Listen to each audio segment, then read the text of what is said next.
present show, right, guys? Hi, Pat. Mindful Pat is here with me, and together with us, there is also the guest of today, that is Vicky. Vicky, I'm glad you're here, and Pat as well. This is the present show. This is probably, which one is it? It's the third time, right? We do it, but fourth time we do the present show, and the first time with a guest. I'm very, very happy we have a guest finally in our show. So I would like to maybe, Vicky, present yourself before, since you're our guest. Who are you? What are you doing? Because you are actually the main guru of mindfulness at IBM, so we are very happy to be here. So stage is yours. It's great. It's great to be here with you guys, and I guess I'm an instigator, a connector, a creator, a sparkler of mindfulness at IBM, and been on this journey of mindfulness at IBM since April of 2014, maybe 2015, actually. It's been a couple of years now. And I spend my time in leadership development. So this work that we're doing in mindfulness at IBM is very much connected to leadership. And I work on executive leadership programs at IBM. And it's just great to be here with you guys. Happy to have the first guest as well. That's an honor. Mindful Pat as well is with us. So today we are all the time in different locations. That's the good part of it. But everywhere we are, we always try, to bring the present moment to our moment. So while we're traveling, and this is, since myself, I started as well this journey of the present show. It's good that every single time I feel that I'm thinking about whatever other thing, and I'm instead, not in the present. I much easily come back to the present and feel where I am, and I'm much more aware. So that is good. But a question for you, Vicky, would be, you created the mindfulness and IBM community, and now I happened for me to read outside as well in various articles the importance of the work in the office, a lot more about mindfulness. Why is it now? What is important now about mindfulness? Why it came now, even if it's, it has more than, Pat was saying in the previous show that it has more than 50 years. So what is about mindfulness? Why is it raising in this particular moment? What do you think? Yeah, great. So why is mindfulness growing?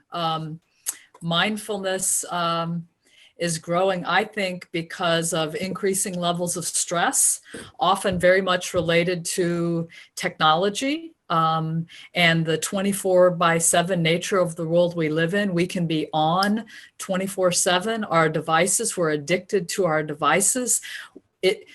When we focus on our devices, they actually stimulate chemicals in our body that make it reinforcing to go back to them. So even when we're laying in bed trying to go to sleep, they're luring us. It's an addiction. And I think when we're addicted like that, we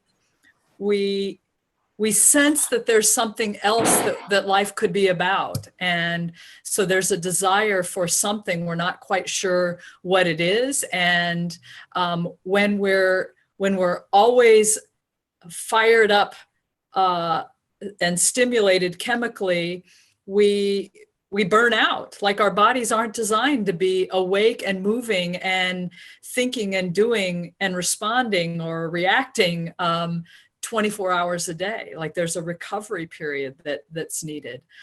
So I think there's an invitation of stepping back from the amazing things we're able to do with technology, but in a thoughtful, mindful, present kind of a way. And just if I could echo what Vicky's saying also, is it seems like the rat race that we're in has sped up as well, that there's more pressure for us to achieve more, to do more, because now you're given all this technology, you have to be moving faster, right? Sort of that's the pressure that's been given to us. And the thing that I wanted to add is, we spoke about this in the past, Vicky, was the data, the research, the neuroscience. We've made more advancements in neuroscience in the past 10 years than all of human history. So as there's more and more data and independent research and studies being conducted in mindfulness and in the way the brain works and association with emotions and everything else, it shows all the benefits. And as people see the benefits, then different institutions and different bodies start trying mindfulness, right? Whether it's businesses, whether it's schools, whether it's medical facilities, prison systems, I mean, the military, whatever it is, this momentum has sped up with mindfulness. So I think that's why people are sort of waking up to something that's been around for as long as we have. Yeah, absolutely. And I think it is this neuroscience that's the underpinning of bringing it into IBM's leadership development, for example. We might not be talking explicitly about mindfulness and leadership development, but we're very much talking about the neuroscience of leadership and how our brains are wired and how that affects the way that we give and receive feedback, for example. So while it might not be explicit, it's often very interwoven and integrated into the kinds of programs that we're leading. And I'm seeing that more and more. So you mean everybody, not only in the office, but the problem is that while we are working, we also have a lot of things that keeps us busy from our home nowadays, right? We can be in constant connection with everybody at the same time. So that means that I cannot imagine even how peaceful maybe it was in the past, but probably it's not even like that because many people were going somewhere else with their mind. But now it's even we have so many phenotypes outside that we are using, such as mobile phone and things that are so necessary for our daily life, but they are taking a lot of our brain power, and we need to take it back. And this is how we can do it with mindfulness, definitely. And maybe when mindfulness at IBM was created as a concept. Well, so I think mindfulness was being practiced in IBM back in 2009. A guy named Danny Morris in Burlington, Vermont, brought a group together in the cafeteria at that IBM site, and they practiced together on a weekly basis. And at some point, they decided to invite more people to join them and to share what they were doing. And Danny actually started the first mindfulness at IBM community.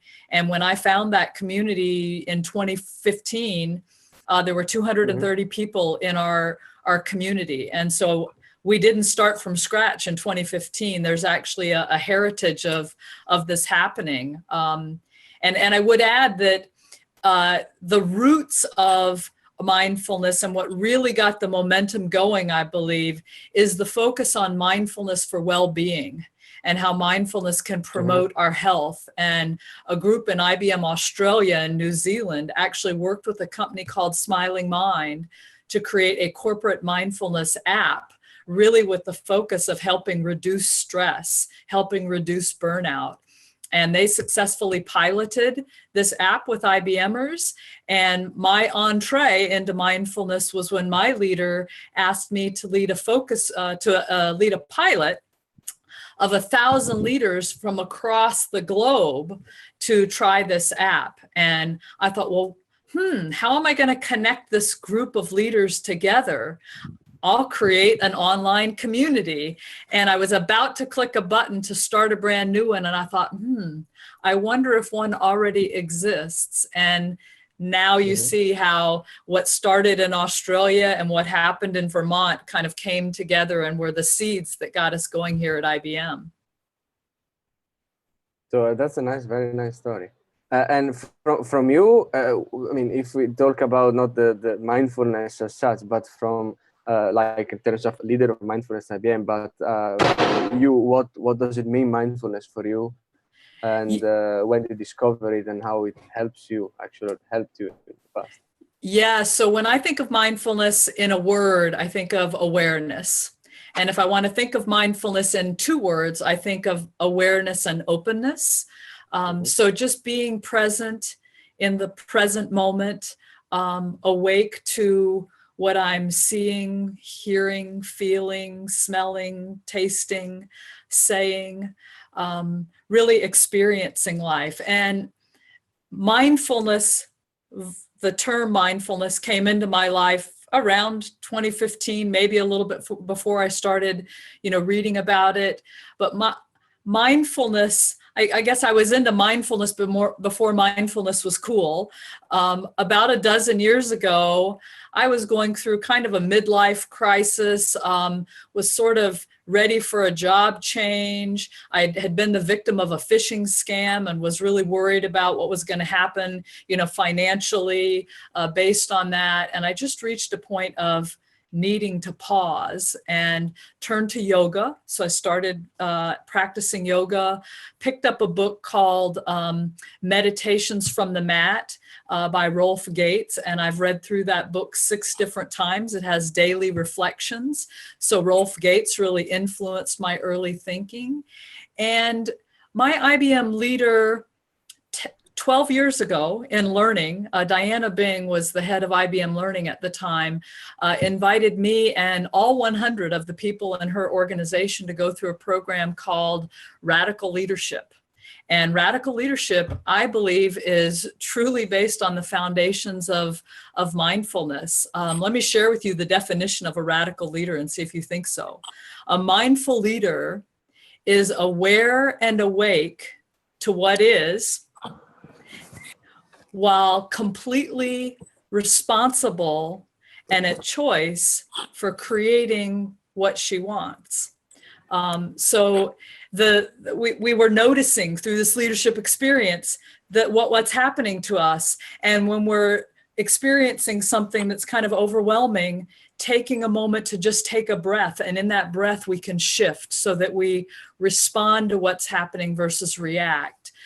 So I would say my beginnings are in yoga and radical leadership. And at some point, poetry entered that equation for me as well. And I've been running since I was 13. I believe that before we had Walkmans and audio players, we ran by ourselves with the thoughts running in our heads. And so I had a lot of quiet, mindful time from the time I was 13, running along the roads of various cities I lived in.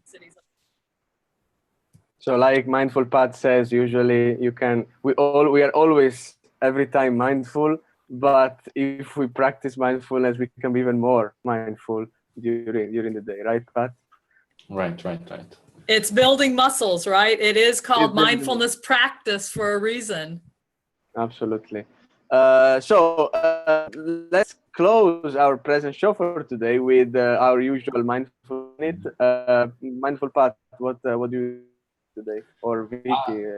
I suggest we let Vicky share one of her techniques that I really love. Great. Well, there's a mindful minute that I've been doing for quite some time. And so just want to invite us to pause in this moment right now. And if you'd like, you can close your eyes if that helps you tune in to what's going on with yourself physically. I've learned from Rolf Gates that how we are in our bodies affects how we are in our minds. So tuning into your physical presence, how you're feeling, and what's happening right now for you. And capturing that feeling, that experience in a word. Just a way to tune in, label, notice.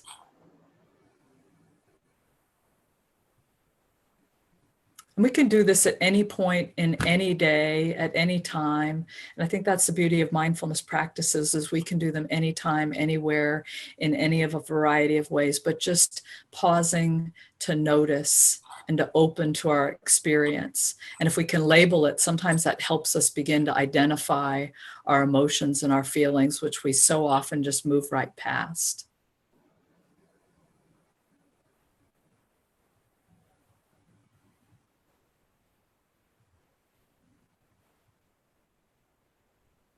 And the word for me today is energized. I am energized to be here with you, Mindful Pat and Lele, and just honored to be on this journey with you guys. Do you guys have a word that you want to share? And it's okay it's always okay if you don't have a word. Whatever is just fine. But if you have one, would love to have you share. Excitement. That's mine. Sun is mine. Ah, yes. Beautiful. Beautiful. Okay, so this concludes the the present show of today. Thanks a lot, Vicky, for being here with us today. Thank you, Mindful as usual. We do the present show. We'll do it. We will try to do at least on weekly basis. So every single week we have a new present show for just 15 minutes, but for everybody that is listening to give the opportunity, to be mindful for a while, to get to know about what is mindfulness. And you can ask it live during the show on the live YouTube, or you can actually ask it when if you see as a replay. In any of these cases, please feedback us, because we want this to do for all of you. IBMers or not, whoever is interested in mindfulness, doesn't know, knows, I would like to spread it along. Thank you a lot. Thank you guys for being here, and see you next week.